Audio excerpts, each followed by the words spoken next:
by sharing his precautions that he himself takes in the months of training prior to the commitment. With this clenbuterol with the meat, I have not eaten meat since there are 2 months left. Pure chicken, you never know if some meat can bring something, and I don't want to risk it. See, this is bullshit. This is also bullshit. All right, enough. I'm not even going to continue to read this article. This is bullshit.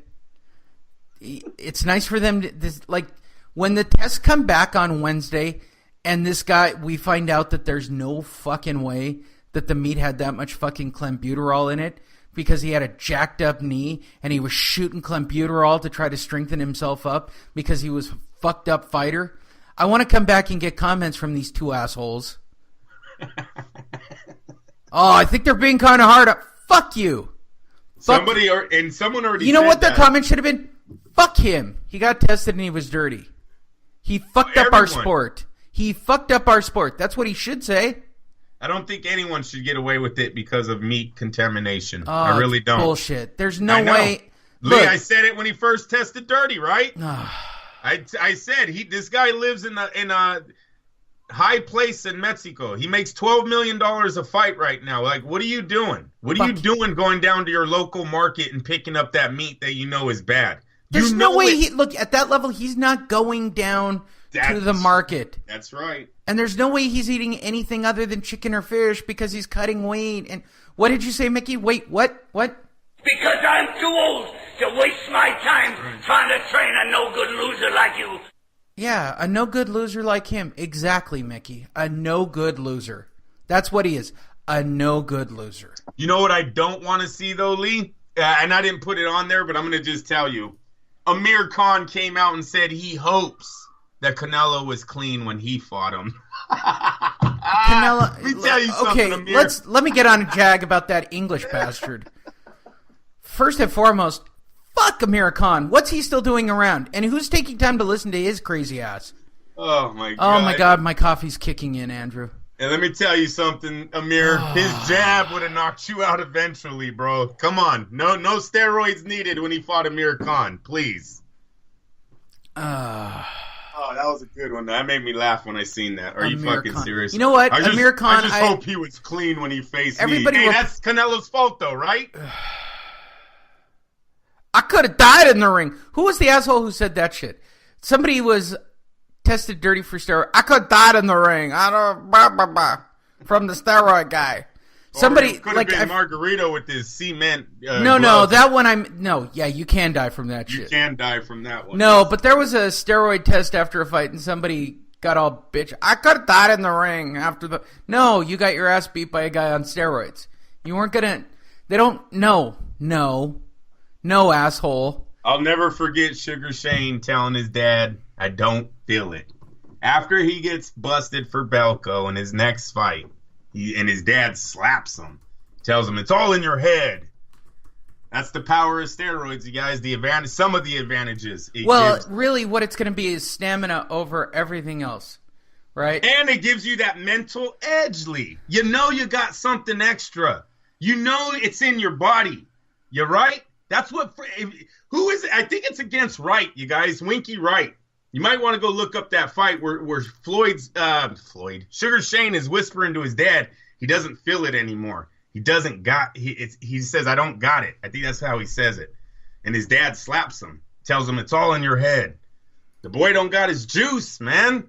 There's something about it, Lee. Yeah, it does give you a performing enhancement, yes, but it's also a mental thing. And once you lose that, Margarito. Look at what happens when they take his cement away from him in that Mosley fight. That dude looks like a totally different fighter. Well, and that's what I'm scared about Saul. I'm thinking of taking up boxing, and I'm telling you, cement's the way to go. Cement. I'll tell you what I've learned from boxing: cement and clenbuterol. Hey, don't forget, what was Aaron Pryor doing? The asthma medicine? Yeah, throw some. Give me the next bottle. No, yeah, a little steroid for the inhaler.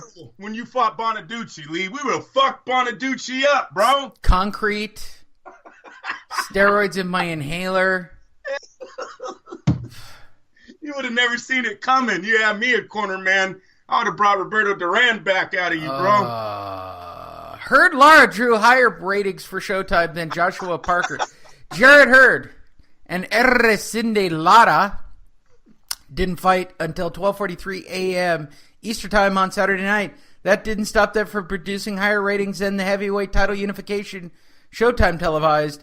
Nielsen ratings report reveal that Hurd-Lara, the main event of Showtime's tripleheader from Las Vegas, peaked at 521,000. Nice. The average audience was about 490,000 for the unbeaten British superstar Anthony Joshua when he fought Joseph Parker. Yeah, because nobody's from here, people.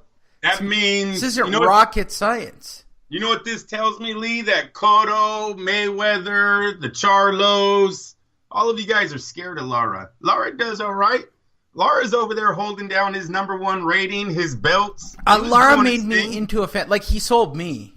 And that says a lot. I didn't like the tattoos that I can't figure out what they say.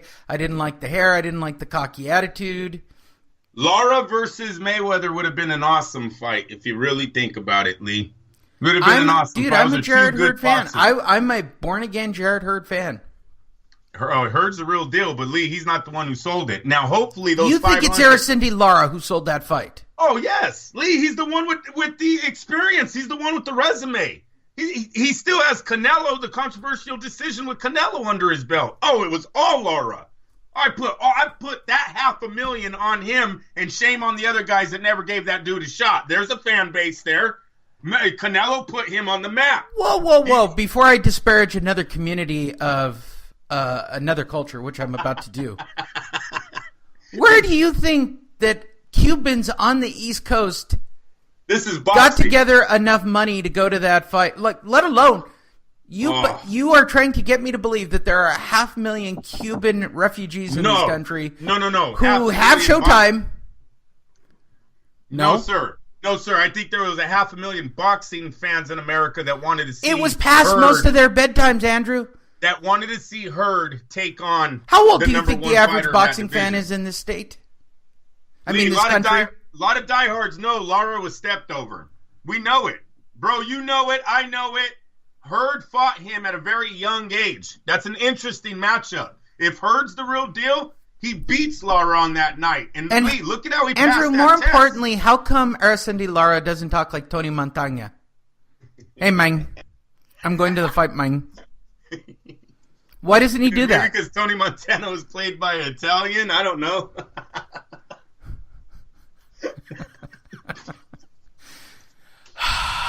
What did you say, Mickey? You don't want to know. Okay, I don't want to know. You guys could write in and tell me whether or not you like half the shit I do. I'm just doing this because Andrew does listen to the show again, and it makes Andrew pop big time when I do the soundboard. Just telling you how it is, people. Just telling you straight up how that came to be. Gary Russell, Joseph Diaz headed to the Badu Jack card. A pair of Olympic athletes are headed to Canada. Oh, let's talk about the Canadians, eh? I fucking hate Canadians. I seem to hate everybody today. I don't know what's going on. Joseph Diaz confirmed in a tweet, said, my fiance's Cuban. God help me if she heard the last segment. I should just walk around. Why don't you talk like Tony Montana, eh? No shit on. Yep. She'd punch me in the mouth. Yeah. She'd straight up punch me in the mouth. Is that how my dad talks, you ass? Straight up punch me in the mouth. Joseph Diaz Jr. confirmed via tweet sent out on Tuesday night that WBC mandated title shot against the 126-pound Gary Russell Jr. has been scheduled for May 19th in Montreal, Canada, eh?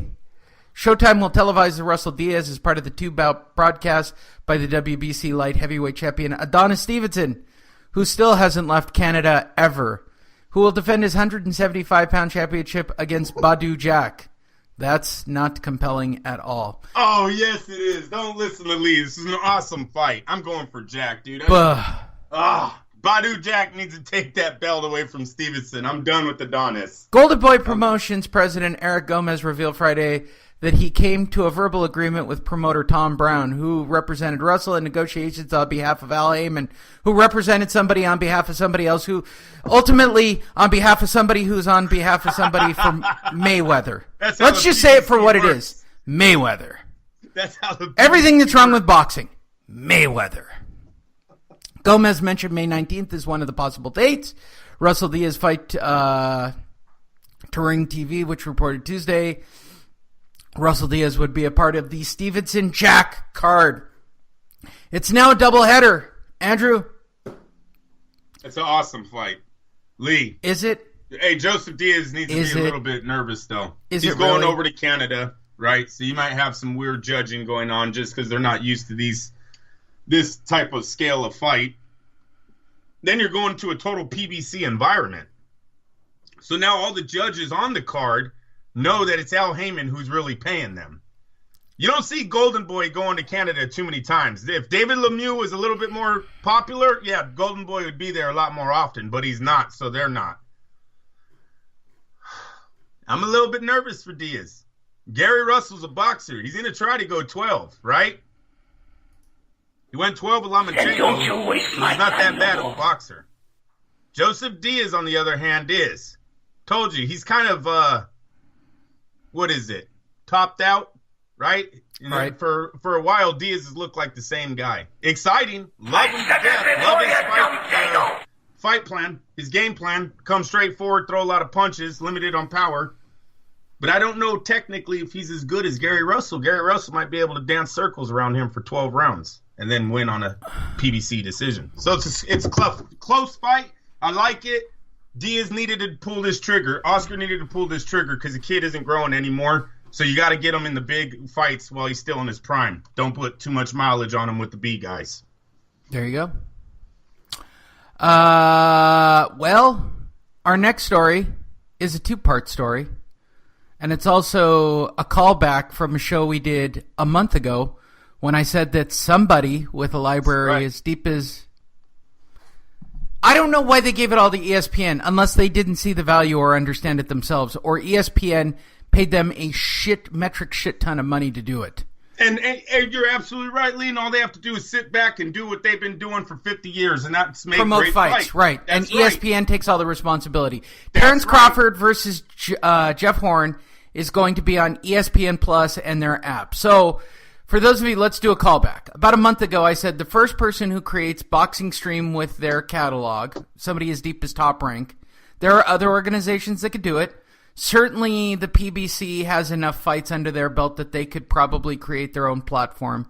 I said that somebody's going to take Top Rank and take their entire catalog and create a WWE-type universe online for people to sign up and be able to go through their catalog and watch classic fights. And guess what, kids? They're kicking it all off with Terence Crawford and Jeff Horn streaming on the app first and foremost. As I said, with the last Triple G and Canelo fight, streaming is here and it's not going to go away. So everybody who listens to this show that's above the age of 40, you may skip to the next story. There's a little thing on your podcast you just click the forward button and you can skip past this. We're going to talk technology for a minute, and I don't want anybody's head to explode. ESPN and Disney Direct, the people who own everything. For those of you who don't know, Disney owns the world at this point. They're trying. The entertainment. Consumer and International today announced an extensive lineup, exclusive boxing content for ESPN Plus, the new direct-to-consumer sports streaming service launching April 12th. Additionally, through an expansion of ESPN's agreement with Top Rank, they'll add 12 exclusive world-class fights from Top Rank on ESPN cards. The monthly live ESPN Plus events start June 9th with Terence Bud Crawford taking on Jeff the Hornet Horn from MGM Grand in Las Vegas, which I'll be attending. The agreement set the table for an integrated alliance between Top Rank and ESPN's industry-leading network, a platform that will allow Top Rank's content, including additional original programming and library content, to reach more fans. Right. The 12 additional Top Rank ESPN card subscribers, a consistent studio show covering all the latest news, results, and storylines. I'll apply for that job. There's no way they're going to hire me, but tell me how funny it would be if I got that job. The unmatched, on-demand treasure chest of greatest fights, including Ali Frazier 1 through 3, Ollie Foreman, Leonard